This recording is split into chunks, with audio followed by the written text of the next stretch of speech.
অর্থাৎ অর্জুন সিং এই বক্তব্য রেখেছে যে শুভেন্দু অধিকারী রাস্তায় নামাজ পড়া নিষিদ্ধ করেছে।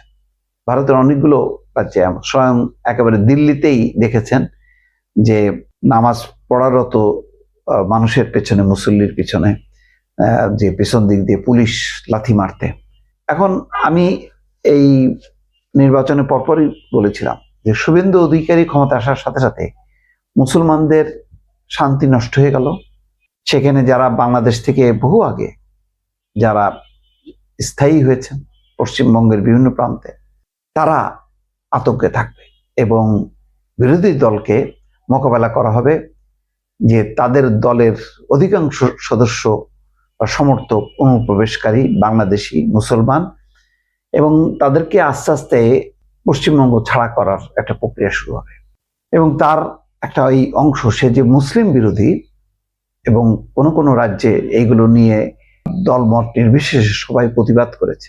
রাস্তায় যে নামাজ পড়া শুক্রবারের সময় যেটা হয়, মসজিদ যদি ছোট হয় যে অঞ্চলে, সেখানে নামাজ পড়তে সবাই মসজিদে যায়, জায়গা না হলে মসজিদ ছাপিয়ে অনেকে রাস্তার উপরে বা রাস্তার পাশে সংলগ্ন এলাকায় যেখানে জায়গা পায় সেখানেই তারা নামাজ পড়ে।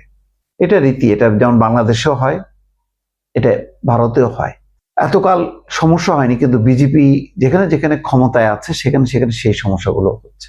ইন্ডিয়া টুডে টিভিকে দেওয়া সাক্ষাৎকারে একাধিক সর্বভারতীয় সংবাদ মাধ্যম এই বিষয়টি নিয়ে কথা বলতে শুরু করেছে। সোশ্যাল মিডিয়াও এই সিদ্ধান্তের পক্ষে বিপক্ষে অনেক যুক্তি তুলে ধরেছে।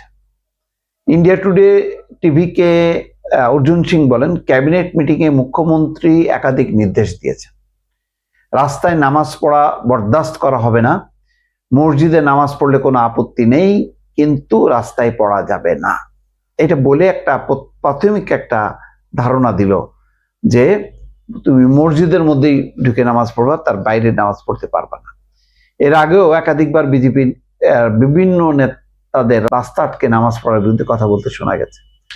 অর্জুন সিং আরো বলেন, গরু পাচার, চোরা কারবার এবং পুলিশের উপর ইট পাটকেল ছোড়ার বিরুদ্ধে কঠোর হয়েছে সরকার। যাই হোক, বোঝা যাচ্ছে যে এই যে কাহিনীটা অনেক দূর গড়াবে। গত বছর কলকাতা রেড রোডে ঈদের নামাজ আয়োজনের অনুমতি প্রথমে দেয়নি সেনাবাহিনী। কলকাতার এই রাস্তাটি সেনাবাহিনীর অধীনে আছে, কারণ হিসেবে বলা হয়েছিল সেনার অনুষ্ঠানের জন্য অনুমতি দেওয়া হচ্ছে না। তবে পরে নিজের অবস্থান থেকে সরে আসে সেনাবাহিনী এবং অনুমতি দেয়। তবে রেড রোডে নামাজ পড়া নিয়ে আপত্তি ছিল বিজেপির একাধিক নেতার। তারা গণমাধ্যমের সামনে এই বিষয় নিয়ে আপত্তি তুলেছিলেন। তার মানে বোঝেন, মানে সেনাবাহিনীও চাই পুলিশের কোনো আপত্তি থাকে না, বিজেপির আপত্তি থাকে। কেন বুঝছেন? একটাই, বিজেপি মানেই তারা হচ্ছে মুসলিম বিদ্বেষী, সংখ্যালঘু বিদ্বেষী। এটা বারবার তারা তুলে ধরে এবং এই ধর্মের কার্ড খেলে তারা একটা সাম্প্রদায়িক উন্মাদনা তৈরি করে ক্ষমতায় থাকছে বছরের পর বছর। এখন শুভেন্দু অধিকারী নতুন করে এই অশান্তির বীজ বপন করলো পশ্চিমবঙ্গে।